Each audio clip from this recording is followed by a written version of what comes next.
Welcome to Half and Half, the show where we are half brothers who half agree half the time. And now to your hosts, Matthew and Justin. Hey everyone, and welcome to Half and Half. Justin, how are you doing? Oh, I'm doing pretty good, my dear. No, Pretty we're good. doing solid, man. Just hanging out, just overheating down here in southeast Texas. But it's all good. It's all good. How are you? Dude, I'm pretty good. Living life. I kind of got a new, I wouldn't say a completely new perspective on things lately, but me and Sarah had a good conversation, and it was just, I don't know. It's kind of one of those like grab your life by the horns type of conversations, and you're just like, yeah, let's do it, and it's been good. Yeah. Also, I don't know if you ever watched like Kevin Hart other than like stand up. Have you ever seen like any of his other videos where he's like talking about stuff, or like not necessarily being a comedian but just talking? The videos of who? Kevin Hart.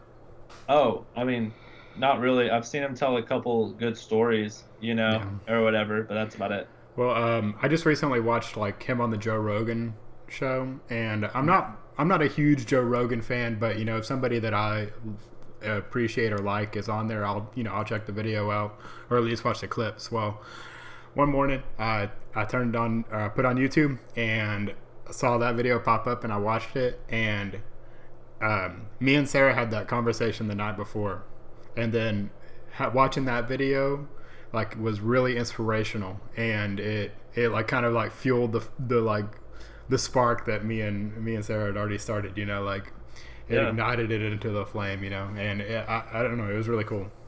Yeah, that's So awesome. if you haven't watched the Joe Rogan Experience with Kevin Hart, the most recent one happened like, I don't know, a few days ago, which will probably be a couple of weeks from now from when you see it. But yeah, check it out. Dude, Kevin Hart tells a really funny story of when he went to a basketball. He was like, because he thought he was going to be like really good at basketball. And he like worked real hard, and he got to go to this camp, and Kobe Bryant was there, right? And he's like, oh man, like all right, I got to work really hard, because Kobe's here, I got to try my hardest. And so he's like giving everything he's got, and the way he talk, like I'm trying to like talk like him, kind of. His inflection is so funny. And he's like, then the coach like sets us all down. And he's like, y'all gotta work harder. And I'm thinking, yeah, I gotta work. I want to give everything you got, but I can give more. And he goes, like Kobe over here, like he came here, like Kevin Hart is like humbled to be at this, right? He's like, wow, I got invited to this camp. Like you have to get invited. You can't just pay your $50, right? This is like your invitation. And the coach goes, Kobe Bryant over here, he's doing this. He's done every single workout this entire weekend with his left hand, because he wants to get better with his left hand. He's shot with his left hand. He's passed with his left hand. He's dribbled everything with his left hand only, so he can get better. And Kevin Hart was like, I don't belong. Like, I can't do this. And I was like, that's such a good story of Kobe Bryant, though. Like, Yeah. Quality. It's just how, the drive that he had. Man, that's awesome.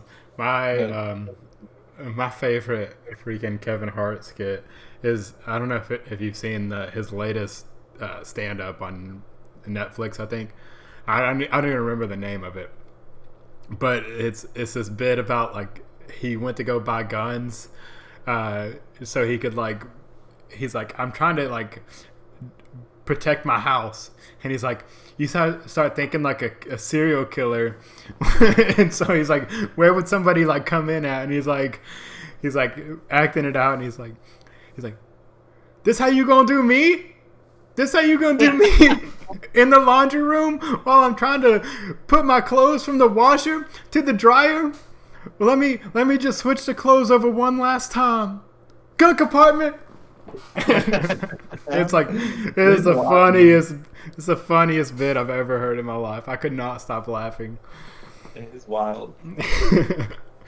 Well, anything else you want to add, Justin? No, we're good. Moving All on. right. Let's go. Well, today we thought it'd be fun to talk about like different laws that we probably don't agree with, or one of us may agree on and the other might disagree on. Who knows? But yeah, we thought it'd be fun to just kind of like take a dive into this. Last week our episode was about sin, and that kind of brought up the idea of like hey, well, let's just kind of do the same exact thing, but with actual laws that are put in place, you know, not by somebody like thousands of years ago.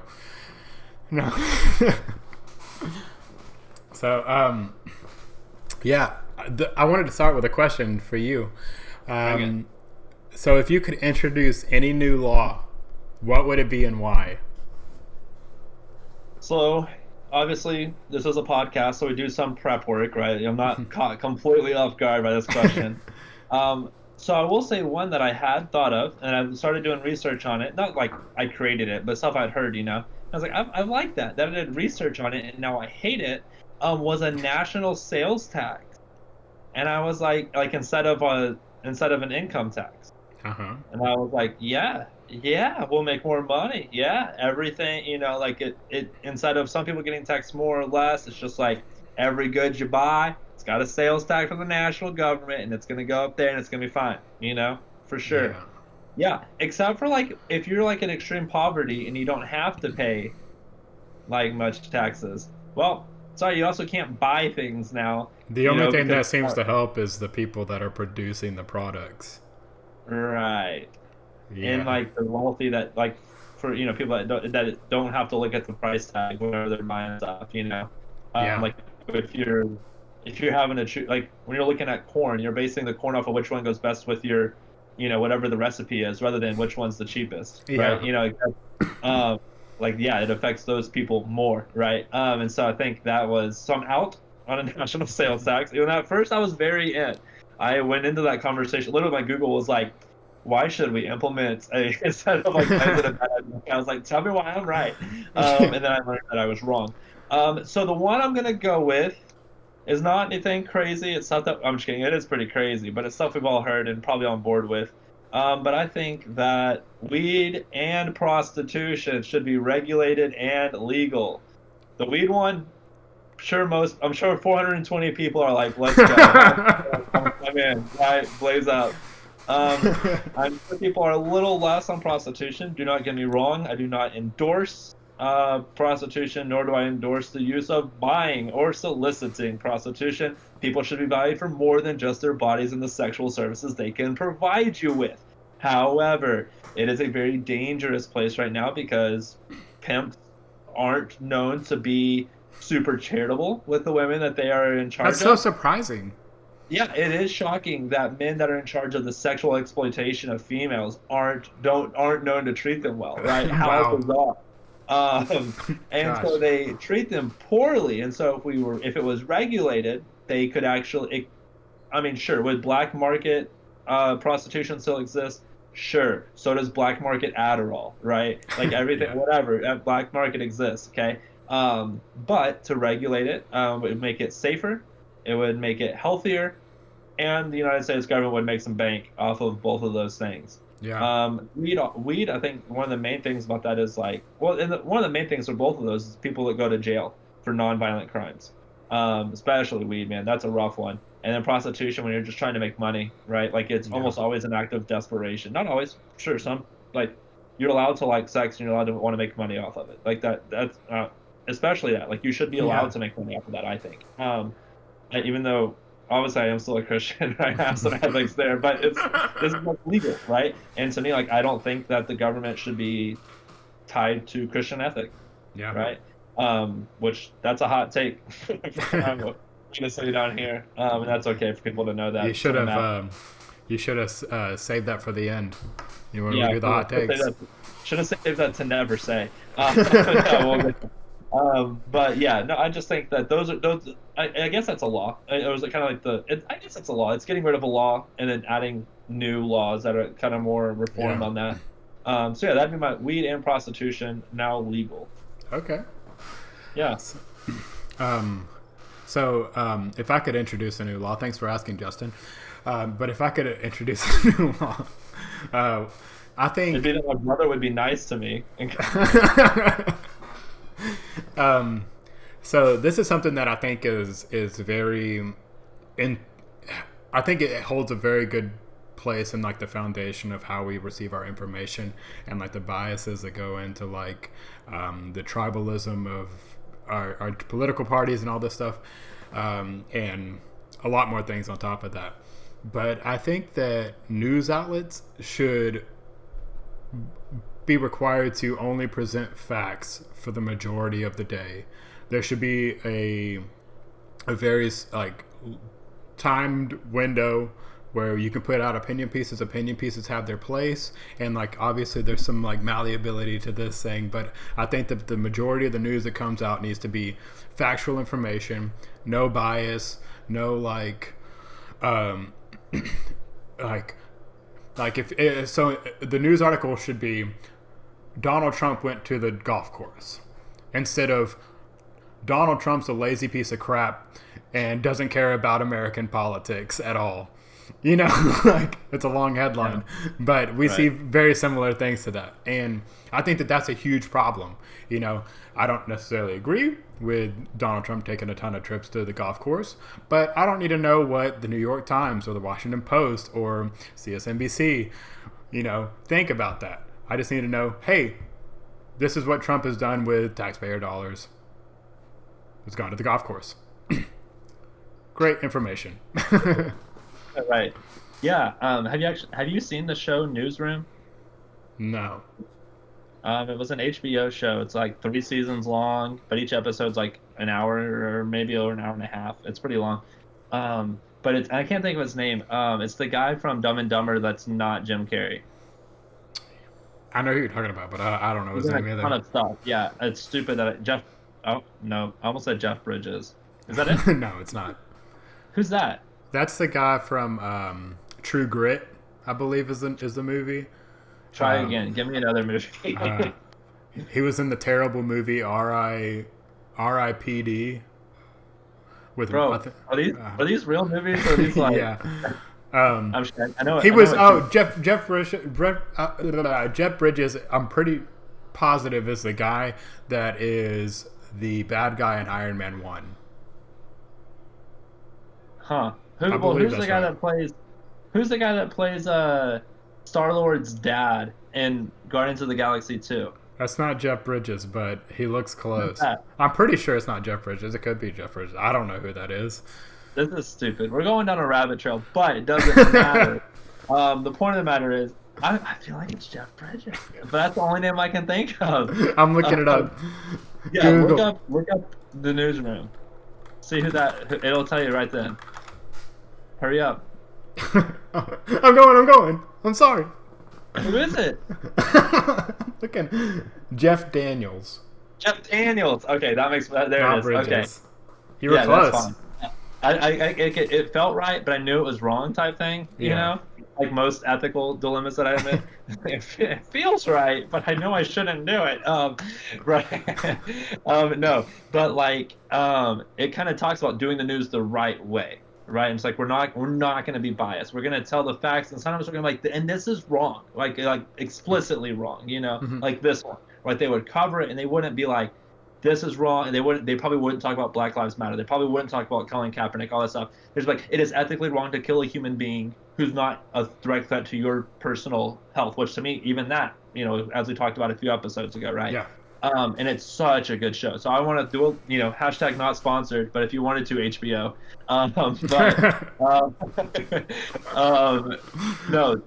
Newsroom, so good. I actually own it. If somebody wants to borrow it, hit me up. I would send it to you. I don't care. But also HBO Max is like the same price as shipping would be. So maybe you should just get that and watch it. But it's literally so good. It's phenomenal. It makes me cry. I mean, it's very good. So anyway, all of that to say, I agree with you in a lot of ways. Like I think it'd be boring almost, right? Like wouldn't it be on the borderline boring? And is that a bad thing? Yeah, I mean, like, so the problem is that we look at news as entertainment. The hard hitter right there, absolutely. Yeah, we shouldn't like consume news as like the same way that we consume sports. Or the Real World on MTV. You know, like. Well, yeah, like off of that, like I'm not trying to. I'm sorry, I keep kind of cutting you off on this thing, but there's a lot of analogies I'm listening to. No, but Colin Cowherd was talking about. I think it was on Sunday. There was this golf match where it was Phil Mickelson and Tom Brady versus Peyton Manning and Tiger Woods. Okay, awesome. Wow. The most viewers of a tennis match ever, right? Ever. Of a golf Period. match? Or not? Huh? Of a golf, or was it tennis? Any professional golf event ever on television. Oh, you said tennis match. This one had the most viewers. Huh? You said a tennis match. Well, also it probably beat any tennis match. Let's be honest. That's No, true. it had so many viewers, right? Crazy, absolutely. For any, and maybe it's any broadcast television, but anyway, like this still beats rounds one. It beat rounds 1 and 2 of the Masters of any year ever. Wow, Right? wow. Yeah. Pretty intense. But one thing that Colin Cowherd is, he was like, "Don't tell me nothing's on. People just want to watch sports more than other things. Don't tell me nothing's on." Fox CNN was on, and those get great ratings right now. He's like, "You're telling me Trump doesn't get great ratings?" Like, the fool he's saying for proposing this, we do view the great point that you brought up, that we view news as a source of entertainment and as our brain a lot of times, right? Tell me how I should think about the protests in Minneapolis, right? Tell me how I should think about whatever, right? Instead of presenting facts and allowing us to do our own research, right? Yeah. Yeah, I mean, like, having an opinion is great, but it shouldn't be yeah, I mean, it just goes back. I think the way I said it about like Trump taking golfing trips is a fantastic way to put it. You know, like, if we want to know that Trump is taking golfing trips, we should have the access to that information. If you want to put that information out there, you should be able to. But the problem is the headlines or the story about how Trump is just degrading our society by taking golf trips and stuff like that. Orange man visits golf course for the 3rd time this week. You know, like. No, and I just kind of looked up a word real fast. Was what I was doing to make sure I was going to use this right. But like an op-ed, right? It's an open-ended. It's an editorial piece. There's a place and a time for that, right? And I think that can exist in the news world, right? I think it should exist. Yeah. In, like that. At least we can have a trusted place also to get some of this. But I feel like, for example, I clicked on CNN today to listen to coronavirus updates, right? And CNN did a little bit of fact for a second, and then made it political for a lot of second, right? And that's not the goal. That's not what I came here for, right? I'm No. not here for you to tell me how to think about coronavirus. I'm here because I want updates. Yeah, Right? and there's probably a lot of people that want that extra bit, you know, that they're only tuning in for the political bits. But that's a problem. Right. Like, I can't. It's not CNN and Fox News' fault that they're where they're at. Yeah. It's not. It's our fault.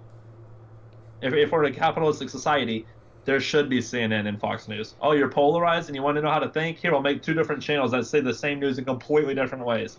Boom, here you go. And we're thrilled. Man, we can't get enough of it. This isn't just a knock at Fox News, but it's where I saw it. But I'm sure that other places would probably hold the same standard. But it was during the debates, I believe, Yeah.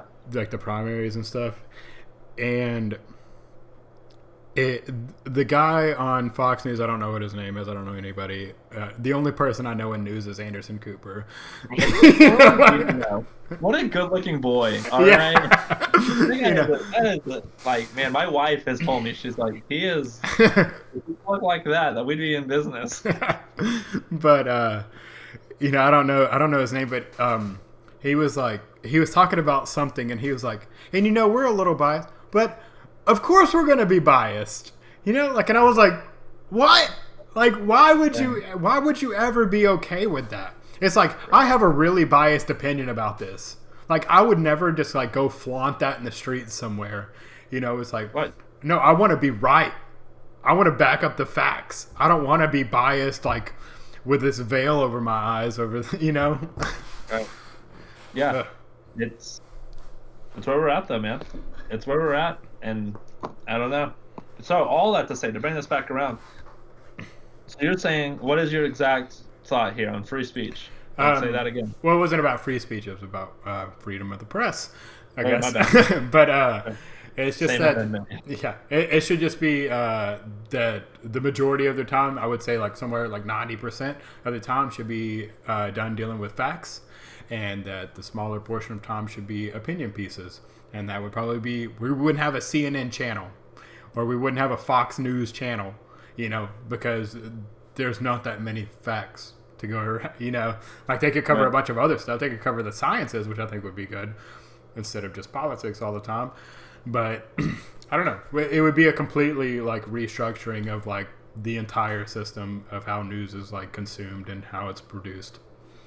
Yeah. No, but I think most people, I think anybody would honestly agree that the news needs to be reformed. Yeah. Right. Like even your local news is going to talk about the fire and the burglary and the murder before they talk about the town hall meeting. Yeah. Which is sad. Because it relies too much on views, because views get ads and ads make money. And so like it's a complete restructure of a lot of things. There's a lot that goes into it, but I think that's a great point to start out with, like. I'm on board with that. I like that. So did you have any laws that you want to discuss, I guess? Sure. Obviously, going down the itinerary. That's so funny. That was the best segue we could have ever had. That thing that we talked about beforehand. Yeah. So a law that I disagree with would be a good one. It would have been a good segue there, Matthew. To think, new law. What about a law you would want to get away with? Speaking of Fox News, which law do you not agree with? Right. So seat belts should be optional. Now, there's a lot of weight to this. Okay. I will say this: the father of my sister passed away from a car accident where he was trapped by his seatbelt. Okay. So, am I biased? I hope not. I think I'm coming at this abstractly, but I'll tell you up front, this has greatly impacted my life, right? And as someone who didn't want to wear a seatbelt, but did because his spouse wanted him to, right? That's kind of the way it kind of comes down to, which is fine. That's no one's fault, at all. But just the way the cookie crumbled on that one. But I think that seatbelts should be optional because it only affects the individual's well-being, right? So like my health matters, right? And it matters to me, and I should be able to eat however many hamburgers I want. I should be able to drink however many sodas I want. I am over 18, so I should be able to smoke as many cigarettes as I want. I'm over 21, so I should be able to drink as much alcohol as I want, right? I mean, not going to, these are things I should be able to do, especially if I'm not in public intoxicated, right? And I'm not eating hamburgers and then like, I'm bigger than everybody and start throwing other people, right? Like that's obvious. That would be the issue, not the hamburgers, right? Yeah. That's a really funny analogy. In my mind's eye. But anyway, so seatbelts, like if I'm in charge of my own body in that way, this like getting in a car accident, like if I fly through the windshield and I die, like super sad, but like that's on me. I should have the liberty to choose whatever I want to do in that way. No other being is affected. I think I don't have to go on and on about that. That's where I'm at. I think the law should be to like, if I'm breaking a law, it should only be because it's for someone else's safety. So I actually have a comment about the cigarette and drinking age later. But just regarding the seatbelt thing, I agree with you 100% as long as you're the only person in the car. No, that's blasphemous. I hate that argument. No, because whenever you don't have your seatbelt on, you are now a projectile in an accident. And so you are putting the person in the car with you more at risk because you don't have a seatbelt on. Well, I'm not flying this. I'm not going to fly straight to the left. Oh, I didn't know that T-bones never happen. You're right. No, I'm kidding. Man, I don't know though. I feel like it's. I don't know. I'd want to see some statistics, right? It's like. Yeah, I mean, I would assume that those two things, like somebody dying because somebody else was not wearing a seatbelt in the car when they had an accident, and the person dying because of a seatbelt trapping them in a car are probably pretty close to the same probability. But the difference is I'm okay with you by yourself not wearing a seatbelt, and you're just putting somebody else's life at more risk by not wearing a seatbelt with them in the car with you. Sure. Okay, no, I'll say I'm down for that. But I'm mad about it. I don't want to be down with that. I know I'm biased. We know we're not. Right. Well, it's like I feel like you should have this anomaly might happen. Right. Sure. That anomaly could happen. Same reason you're allowed to have a baby in the car with you, right? Even though they have kind of no like if the car does get in a huge accident, right? The odds of that being able to I'm gonna get that kid out before anything happens is really hard and difficult, right? And so I think that sure, anomalies can happen, but so I would actually still be against that. Yeah, I think it's enough an anomaly that just for the same reason I don't think that just because someone does get trapped by a seatbelt, that shouldn't change the law, right? I that's not the premise, right? Does that make sense? Because that is an anomaly. So I'm trying to think of a good analogy to put with this, because I still think that you are at some responsibility even though it is an anomaly. That's okay, so you have and the odds are probably way smaller than this, but I'm just going to use this as an example. 100 people go swimming in a pond or a bay, and 2 of those people have died from shark attacks. And you know this. And you know that there's sharks there, but most people don't get attacked at all. And only 2 people have been attacked by sharks. And so you go to your friend who has no idea about this bay at all or anything like it, and you say, "Hey, let's go swimming." And then they get attacked by a shark. Are you not somewhat responsible, even though that is the anomaly? Getting attacked by the shark is the anomaly, and you swam there without being attacked by sharks yourself. By talking them into it when you know that it is somewhat of a risk, are you still not at fault? No. You don't think so? I don't think so. I don't know. Since because the difference is that what am I supposed to do? What am I supposed to do? I take my kid. So I live in a beach town. I'm in a beach town. Every single time I take the kids out there, just so you know, sharks have attacked people in this bay before, right? Every time you get in the car, just so you know, some cars have blown up unexplanatory, unexpectedly is what I meant to say, and we could blow up and die. So that's every time someone goes to the dentist, just so you know, he could pass out and that joke could go right down your throat. It would suck, but it could happen. So the difference is that you, in the analogy, you're saying that you should just tell the person, and I'm saying that you shouldn't take them there at all, because taking them there is the equivalent to putting your seatbelt on. No. Okay. Because there's other bays to swim at. Huh? There's other bays to swim at that don't have sharks. Where? I don't know. In this analogy, in this fantasy land that I've created in my head. There's sharks everywhere. In the lake. Right, but it's you don't. I feel like you don't have to tell. You don't tell people every time they're going to enter into something that an anomaly could happen. You don't tell them that. That goes against all of society. Yeah. So generally, not. But in this analogy, the problem is that something that you're doing that you know that there is a greater risk of, that is directly resulted of some decision that you made, whether that's putting your seatbelt on or asking them to come to the bay with you.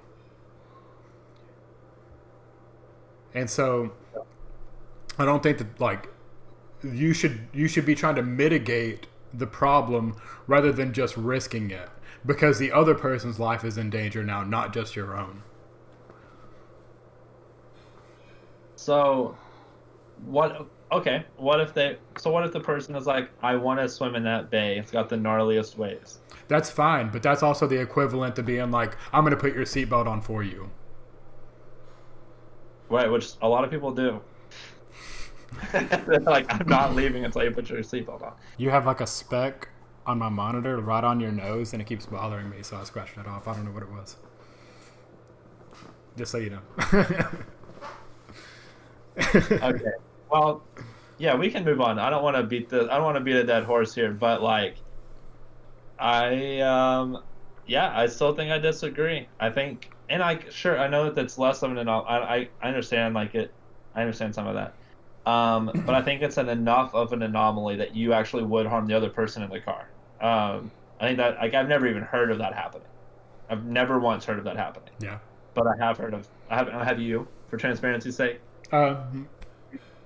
I've heard people talk about it in that way, but I've never I haven't looked at the statistics of somebody's like body like going into somebody else and killing them or hurting them. Right. It's like I've never even heard of that. Like I've never heard someone be like, I know someone. Yeah, but I mean, like you just kind of like follow like the logical trail of like if you have something in the car that it can become a projectile in an accident, and if your body is a free moving item in the car, then it would obviously just become a projectile as well. And there may be some variable to that, but I mean, I don't think it's like far-fetched to believe that as well. It is something that I still feel like I'll look up and research, but I don't think it's that far-fetched, and for the sake of this discussion. Far-fetched? What? Say what is far-fetched? I missed. I don't think it's far-fetched to say that like that doesn't happen, or to say that that does happen. You know. I'm just saying it's so much of an anomaly that you've never even heard. Like you don't know anyone. You've never heard of that happening. Yeah. Yeah. Well, I mean, like, okay. You have a revolver with a 500 round cylinder, and it has one bullet in it, and you spin it. There's a 1 in 500 chance. It's the anomaly that it's going to shoot. Do you point it at your friend and shoot it? Do you make a law about it? Do you make a law about 1 in 500? Yeah, you make a law that you shouldn't point a gun at somebody and shoot it regardless of whether it's loaded. Well, you make that law because that's not an anomaly. We all know of that happening. I know people. Everyone knows someone, at least secondhand, who has been shot by someone who thought that was a friend and was an accident. That's 2 degrees of separation. Everybody knows that. But you know that there's only one round in the 500 round cylinder of a revolver.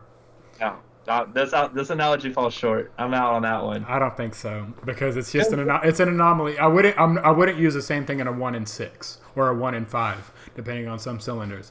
But if you're going off of a 1 in 500, there's a 1 in 500 chance, or we can just stretch that up to there's a 1 in a million chance. There's a 1,000,000 round cylinder, and you have one round in there.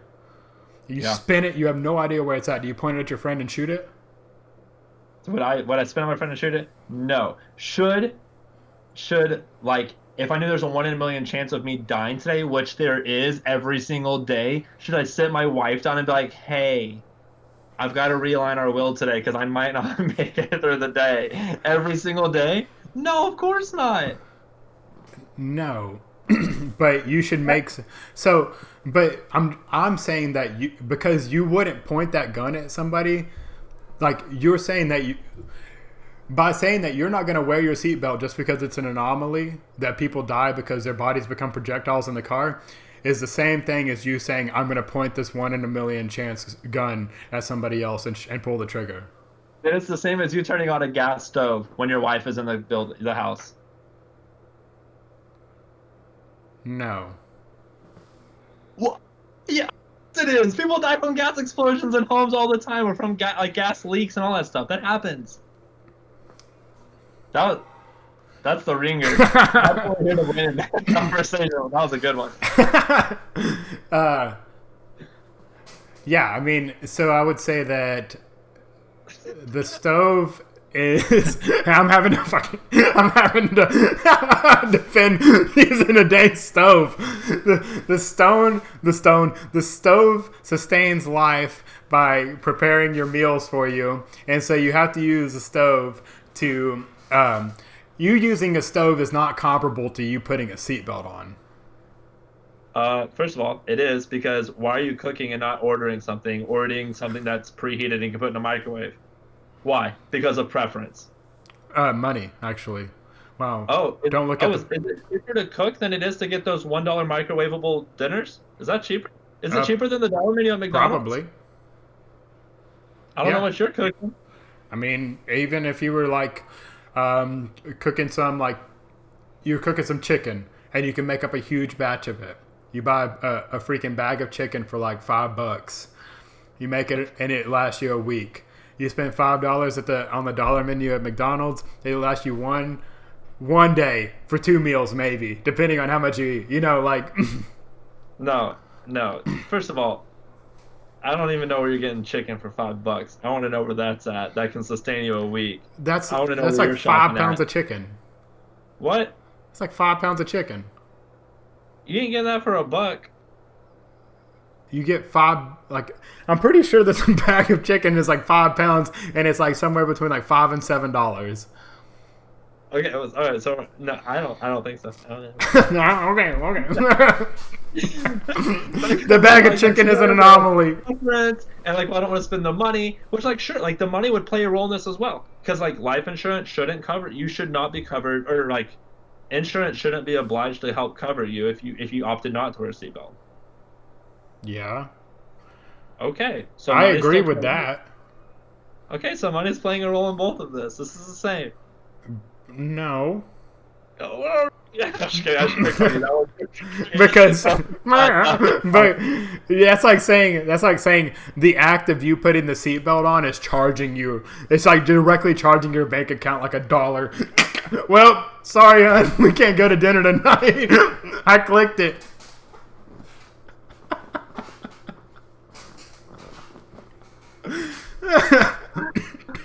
Look at my hair now.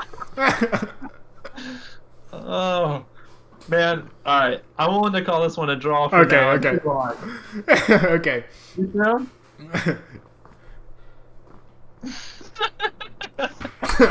That was good. Oh, that was funny. I'm excited. Hopefully, I want people to comment on that. Tell us how that went. Let us know your thoughts. I want to know. So, but back to your discussion about, or what you said about the cigarettes, or smoking cigarettes at age 18 and drinking at age 21. And so I think that both of those ages should be 18. 18. 18. Okay. And I know that Texas just passed a law to where tobacco sales you have to be 21 to buy tobacco products. And so the only reason that I think that they should be 18 is because you can enlist in the military at age 18. If you can put your life on the line for the country, if you can go and fight in wars, then you should be able to drink and smoke all you want. Yeah, no, I'm not going to disagree with that. In the notes that you sent to me beforehand, you said drinking and smoking age being 21. And I was just thought you saying were I gonna- disagree with that. I thought you were going to want to raise the smoking age to 21, and I was like, yeah, I'm It ready is for you to 21. justify that. Huh? It is 21. The smoking age? Yeah. Really? This past year, I believe, sometime between this past year is it raised to 21. But yeah, I would be completely fine with them being 21 if that's also the age that you have to be before you enlist in the military. Yeah. Yeah, no, yeah, for sure. Especially with the way that the government exploits soldiers, you know? Yeah, that's a discussion for another time. Yeah, that's, man, we could. It's a can of worms. I'm ready. Man, the more soldiers you know, the more you like kind of feel bad for soldiers instead of like being like, you're such a hero. It's like, I am so sorry you went through that. Yeah. You know, it completely changes your mood. Yeah. Yeah, no, I'm all in on that. Like, we're not gonna have a huge debate on that. Like, That's but good. We sadly- had enough debate for the last one that I think it covers Right, like, for that. all of that. We talked for so long about that stupid thing. Oh my gosh, That's good stuff, though. good stuff. So another law, unless you have something, the juicy one. Oh, are you going to the juicy one right now? No. These are both juicy. You're good. Okay. I don't know which one you're talking Okay, about. how about I quit jumping ahead and let you talk? How about that? Yeah. Gosh. So this is one that I'm kind of unsure about. I put a question mark on it. But I don't know if I think that free speech should be a law necessarily. Yeah. They've already had to put prereqs on it, right? It's like, you have free speech unless you're threatening someone, unless you're doing this. You know, it's like, So you can't be like, this pencil is free, but you gotta pay 5 cents. Yeah. Right? It's like, okay, so it's not free, right? Or I've seen people that are like, free car with this if you donate $24,000, right? Which is like a joke, but it's like the same thing. So it's not free. Like we don't have you don't Yeah. have freedom of speech. If you think you have freedom of speech, go outside at 3 o'clock in the morning and just scream every cuss word you can think of and every rude word you can think of about people. And when people come out, yell explicitives at them and call them terrible names, and let's see how the cops respond. First Amendment, they got freedom of speech. No, Yeah. it's not how that's gonna go. No. Because you don't have full freedom of speech, Well, which is a good. Let me rephrase then. I don't think Okay. we should have as much free speech as we currently have. I agree with that too. Okay. Keep going there. Why? So my reasoning why is that, and obviously there's some room for error here, but I think that we should just be focusing on like factual information. Flat Earth theory, Holocaust deniers, stuff like that should not be in our sphere of information. And I think that presenting things as facts are the only thing that should be. And if somebody wants to put out a journal over why the Earth is flat and have it peer reviewed, it's more than welcome to do that. I don't think that anything should be barred from like peer reviewed journals and stuff like that.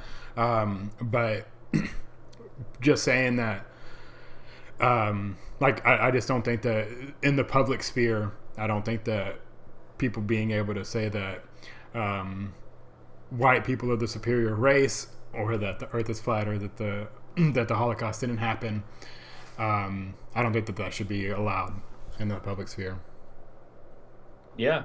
It's a hot take, right? To really limit what people are saying out there. And I think it'd get finicky, right? Like if someone's kind of like hinting that white people are better by like only putting out the news articles that would point towards white people doing good things and every other race doing bad things, right? Yeah. You're like, this is starting to feel a little racist. Yeah. It's starting to feel a little racist, right? And they'd be like, well, technically we're only displaying facts, right? Yeah. Which would be tricky. It would require a lot of regulation. Yeah, for sure. And there's even some like room, there's some things like obviously like things that are purely subjective can't. It's like blue is the best color. You're going down. You're going down. That's just not going to happen.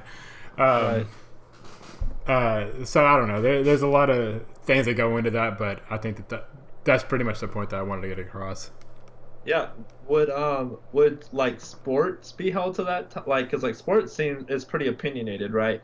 Like they could just talk about the facts that LeBron James has a better shooting percentage, 3-point percentage, all the playoff win percentage, all those other things. Say LeBron, but for them to admit the fact that LeBron is better than Michael, would that become over the line to you? Comment below if you disagree with Justin. But You're wrong. But I don't think that would be wrong, and obviously that requires me to like shift that some way, like how my view on that. But I don't know where that shift would take place, because I think that my point is still valid and that point can be valid too. It's not mutually exclusive, and so It's just trying to figure out the like ins and outs of it, I guess. Sure, it'd have to be really nuanced, which isn't a bad thing. Yeah, but it would require that for sure. All right, keep going. You've got some good stuff coming. Let's go. All right. So I currently believe that the presidency seems to have more power than they should, especially if their cabinet is filled with people that like back them no matter what, basically. Yeah, go ahead. No, I mean I don't have a lot to say on this other than for example, if you keep this may be old news by the time you see it, but so Twitter fact checked Donald Trump yesterday. Did you hear about this? I saw that. Yeah. Pretty funny. But I don't. They should be able to fact check anybody. Like, no, if you're gonna tweet, you should be obliged to. I don't care who you are, right? Yeah. But Donald Trump said that he's gonna try to shut down social media. It's kind of but you can't do that, right? Yeah. And it's But even the fact that, and he's not the only one. I think Obama overstepped. I think this has been a thing. I think presidents kind of do this. Like they start making steps of what they want to do, and it becomes like, well, executive order this and executive order that, right? Yeah. And like, well, I'm gonna get okay. These I've got the state or the Congress all on my side, so let's do this kind of stuff. All that kind of. And you have the echo chamber of the cabinet, like you said. That's the real pitfall, man. Like I don't know how you fix that. I don't know what that looks like. Because they should be able to pick their cabinet. That's the whole point of the cabinet. Or we could just have leaders in the field, like a selection of people to choose from that are leaders in the field. We don't get Betsy DeVos as head of education. We don't get Ben Carson as the housing or whatever it is. Right. Yeah, Ben Carson even was like, don't know a lot about this, but I guess I got to learn. Right. No. So and that's a great point, right? And we're not throwing shots just at Donald Trump. Like this is something that has gone on for a long time, right? We're just the most informed of what's going on right now. So yeah, that's not good. That limits growth. That limits progress, right? That's the most stifling thing you can do for your own personal sake is surround yourself with people who agree. Yep. I agree. That's terrible. And so for the leader of our country to always be like, well, I want to do this. Well, you should. You're the best in our country. That's abysmal, man. It's just terrible. Yeah, I completely agree. It's well said. All right. Well, moving on. I don't think that we should require car or health insurance. I actually got pulled over when I first heard this, and the cop was like, he had pulled me over, and like my car insurance had just ended in Ohio, so it was literally 2 days beforehand, right? Which is, I don't know, whatever, right? And the cop pulls me over, and I'm like, yes, sir. And he's like, well, your tags are. I was like, well, kind of. I just moved to Texas a week ago, right? Sure, I get that my tags are out, but I can prove. I don't know. I have proof that I just moved here, right? Yeah. And he was like, well, the reason I'm actually pulling you over is that I was behind you and I ran your tags and it showed that you don't have car insurance. And I said, I don't think you should be allowed to know that.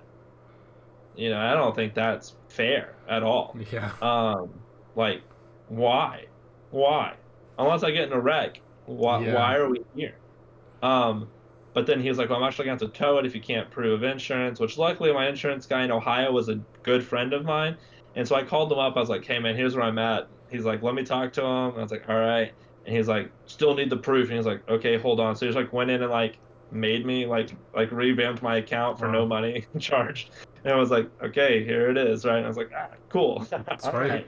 Yeah, let me go. And it's that's so, I'm really privileged to be in that position, right? Where I had a friend that I could just call up, right? Imagine if I had moved here and I didn't. My last car insurance person had been State Farm generically, right?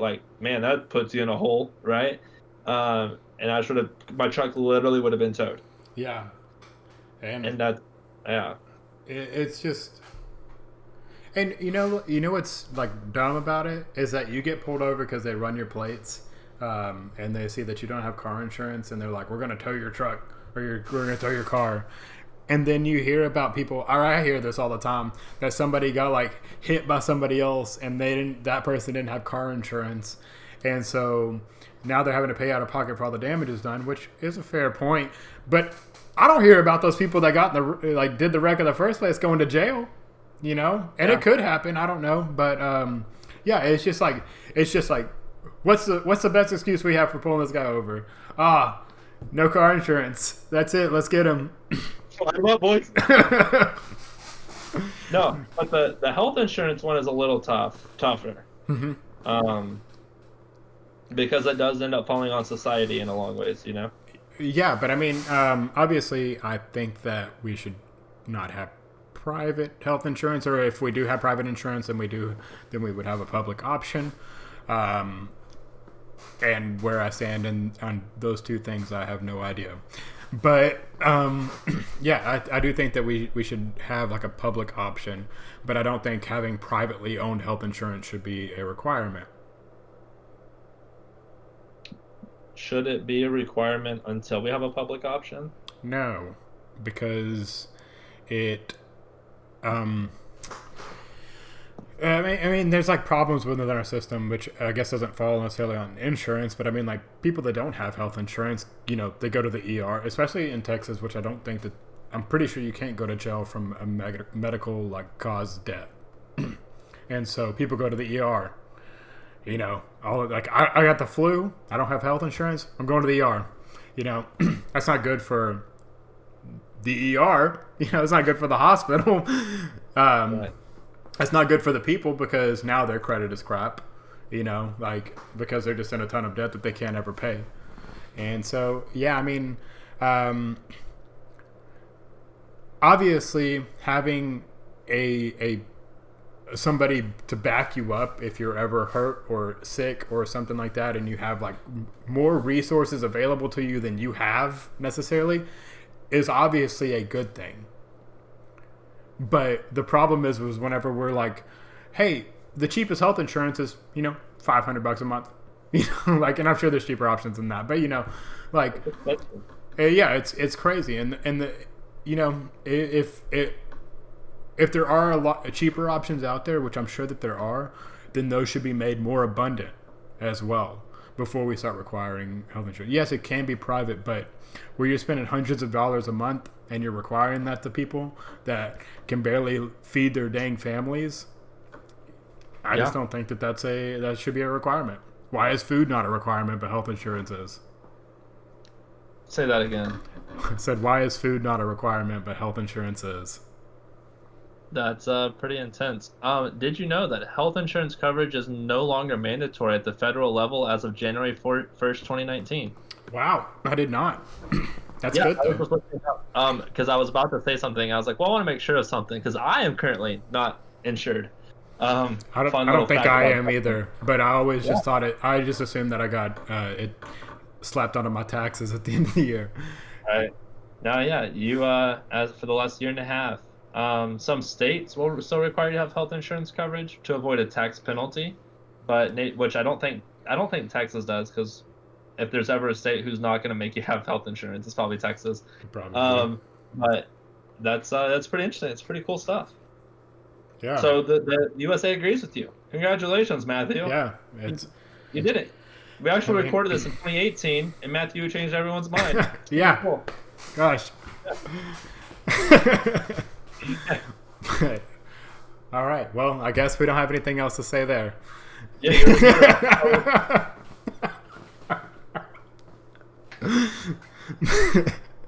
All right.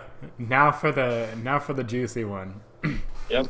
I'm fired up on this one. Yeah.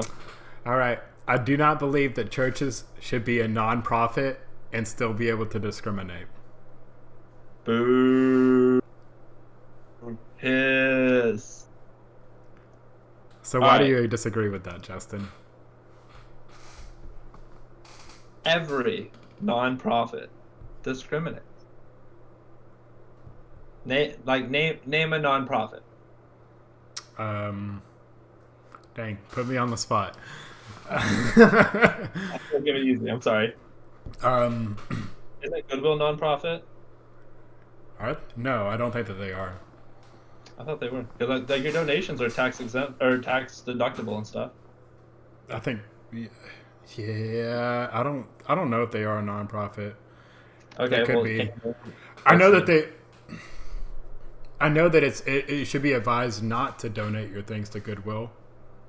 It's a non-profit organization. Okay. So Goodwill is a non-profit organization. Okay. Yeah. Does Goodwill discriminate? Absolutely.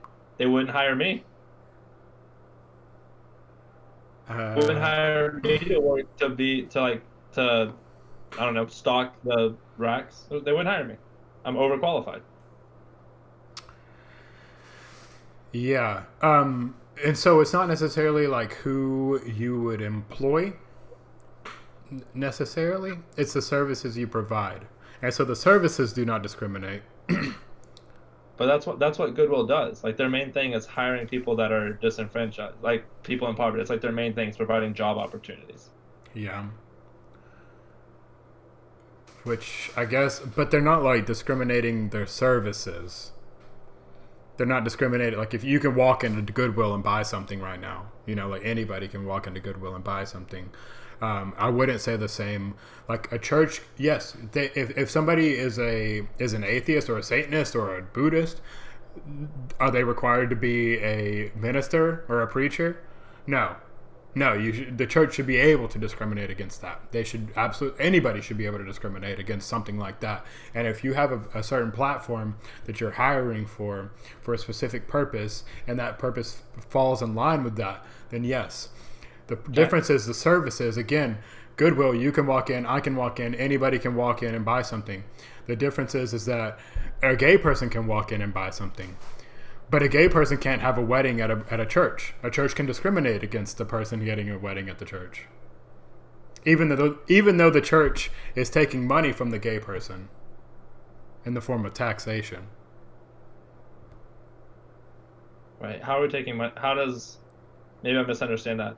How does a church get money off of, like... Because they pay taxes. But the tax money doesn't go to us. Doesn't go to a church. They're tax exempt, and so the money that is not being received from churches is made up from other people. Makes sense. But the church provides so many things that, like, now we don't have to spend that money on. Yeah, and that's fine. They're not required to, for one, but also it just comes down to the services. You can't require them to make, otherwise they'd be a government institution. Yeah. But I mean, that's just basically is that if somebody is like having to compensate because of somebody else, and they should not be able to be discriminated against in the services that the church provides necessarily. I don't know, man. Like, and I may not know enough about this, but like, we should know more nonprofits. That's step one. Yeah. That's on us, and we probably know a bunch of, like, isn't Planned Parenthood is one? Yeah. Yeah. So like, if Planned, here's a better example. Okay, there's a place in Abilene called Noah's Ark. Okay, and it's Christian. It's called Noah's Ark. But strangely, everyone who doesn't go into Noah's Ark doesn't die from a flood on the outside and be floating bodies the whole time. Crazy fact. But Noah's Ark is a place for women who have experienced. that was pretty funny to say. But Noah's Ark is a place for women and children who have experienced domestic abuse. Okay. How come they are allowed to provide that service to only women and children, and not for men who have experienced that? That's a greght question. Of like the knee-jerk reaction, I wanted to say that they should, because men with children also experience domestic abuse. Sure. But I don't know if that's the same thing. I don't think I qualify those things the same way. And I'm trying to make sure I'm not coming at it biased, and I'm trying to figure out my reasoning behind it. Yeah. That's a really good question, though, and a really good point. So, okay. No. I was going to say, so basically my thought process was that the church provides marriage. Like, people can go there and get married. And so a gay person can walk in and say, I want to marry my partner. And the church can say no. The problem with that is that a male can be domestically abused. The place offers domestic abuse counseling, or just something for people that are domestically abused, but they can tell the male no. So yeah, at face value, I almost want to just say, they should be qualified, or they should be required to take men into that are domestically abused. Right, which is obviously tricky, right? Because if like women are getting there to get away from a man, how do they know for sure that that's not the man that they're letting in now is the same man? Or they should be. I think they could have two different facilities, which I guess like a whole another mess of problems of like how do you get the money for you need to have two facilities and enough staff for all of that. Yeah. And that's where it gets like tricky and iffy. But you don't have the same like thing, because that actually could be the differentiator between these two things, is that one requires like you to like pump way more money into it, whereas offering marriage as a service doesn't require that. And so call me crazy, right? Call me crazy, and that's fine. You're crazy. Yeah. But and this is hard to talk about delicately, right? Like, obviously, and what it's worth, like, no, that's not worth going into. But like trying to figure this out. So let's start here. Let me start parsing this out because I'm an external processor. I'm not gonna be able to just compress this really quickly and come out with this. Housing places such as an apartment complex, on the list of things that they cannot deny an applicant for, something that is not listed is sexual orientation. So they legally can discriminate on who they allow housing to. Which they shouldn't be able to, I would say. Sure. No, I think that's, like, I agree with you on that 100%. But they can, right? For whatever reason. I don't even know where I'm going with that. I just think that if the state starts getting involved and being like, well, you provide this thing, but you have to be able to provide it to every person. I think that gets really tricky. And I don't know if the difference is match that. Yeah, well, again, I don't think the difference is like if the church, which obviously it would be absurd if they had to do this, but if the church had to build a whole different gay marriage facility, that's the differentiator. And sorry, I'm not cutting you off. I'm sorry. Go ahead. And in my opinion, the way to combat this is for churches to pay taxes. And then they can discriminate all they want. They can discriminate their services. They're a private enterprise.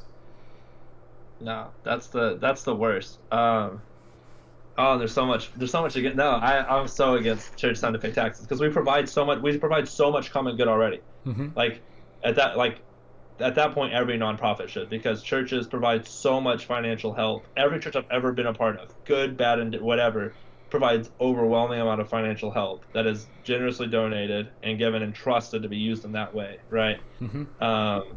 And so for them to be like, okay, now you have to pay taxes on it, you're limiting the good that they can do immediately. And like they're so I agree with you, and I don't think that they should be barred. Again, this is kind of one of those things that's like iffy, and I don't think is mutually exclusive, to where like they're taxed on like the services that they provide as a like church itself, but as far as like a soup kitchen or like something like a I don't know, just any kind of like community development, community beneficial things that the church puts on could be tax exempt. So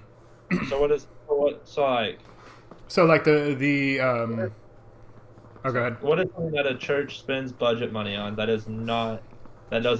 doesn't help the community? I mean, paying the preacher. Oh, I would say. Yeah, that. I mean, yeah, I don't know if I would say that like the preacher being paid directly like impacts his help on the community by the church itself. Well, and the preacher has to pay taxes, so like that's taken care of. Yeah, but the church doesn't have to pay taxes on the preacher being paid. No, you're gonna double tax that. That's not fair. That's not done anyway. That's how it works. Like I pay taxes. Yes, I pay payroll tax.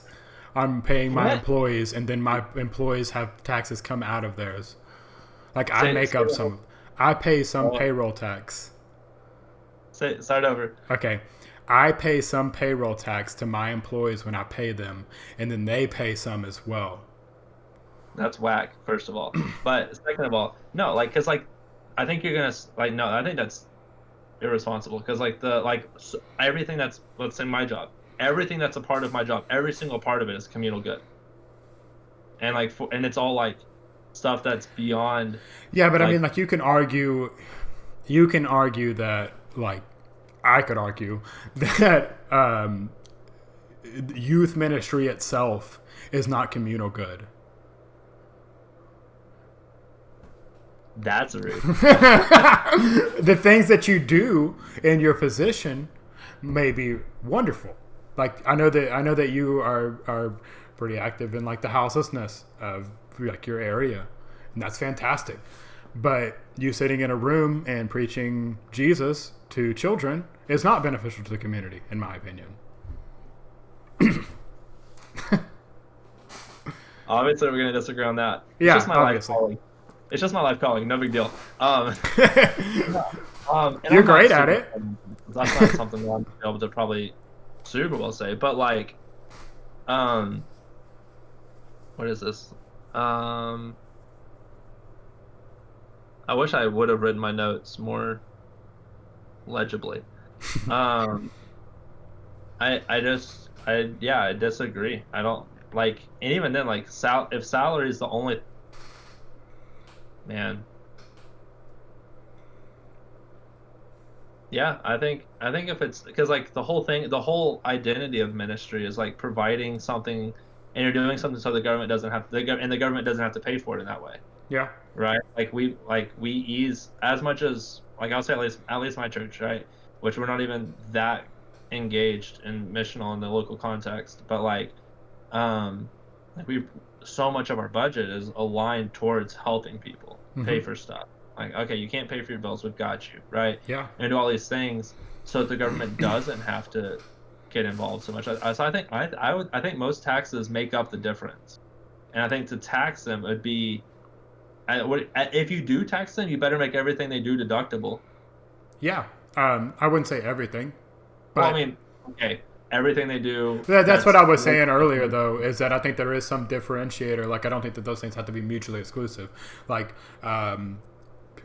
you actually having the service and your utilities and stuff like that, non-tax deductible, like for the service and stuff like that. If you're using your facilities for opening up a soup kitchen and stuff in your church, and it's like you're not having a service with it, it's just a soup kitchen to help the community, that's tax deductible. Just because it's not religiously affiliated doesn't mean it shouldn't be taxed. Like that's a tough one for me. Yeah. I really disagree with that, because this isn't even just Christians, right? Like, this is like all religious organizations like this are like. Yep. This. And so that's like, I think in order to maintain like the separation of those two things, I think that's why I think this is important. Because the church shouldn't be in the state, and the state shouldn't be in the church, right? I think the church is too aligned with the state. Yeah. Already. Okay? I think the church way oversteps its line when it comes to that. Okay, I completely agree. But that doesn't mean I think the state should be like, oh yeah, well now you got to do this, right? I think it should be like a freedom thing, like just do your thing, right? But we're also not tied to Christian values as a country, because we're not a Christian nation anymore if we ever were, you know? Yeah. That's so I agree with some of the premise, and I think churches can do a better job of making this not an argument, right? Like, they can do a much better job of being like, we're going to provide for the good, you know. And I think it's okay to. This is tough. I've got many gay friends, right? And have you met my black friend? I'm not racist. Have you met my black friend? Right. Well, and I don't even know. I don't want to go down that road right now, because I don't know. And just for anybody watching, Justin is not like homophobic. He's not anti-gay people or anything like that. This is just. I would say that this is just like a very nuanced thing to like think through. It's hard for me to even think through it, and I'm not in his position, and so I can imagine trying to like wrestle these two things. I think there is a way to do it, but that seems really difficult to me. So I'm not envious of your position. No, I I'll say this: I believe in freedom, right? I really appreciate what you just said, but I believe in freedom, and I think that people, I think organization, not, I don't know, never mind. Yeah, I keep running into walls every time I'm trying to even Yeah. say, but even when I disagree with that statement, I go the opposite direction. I run into a wall. So I don't. Yeah. Yeah.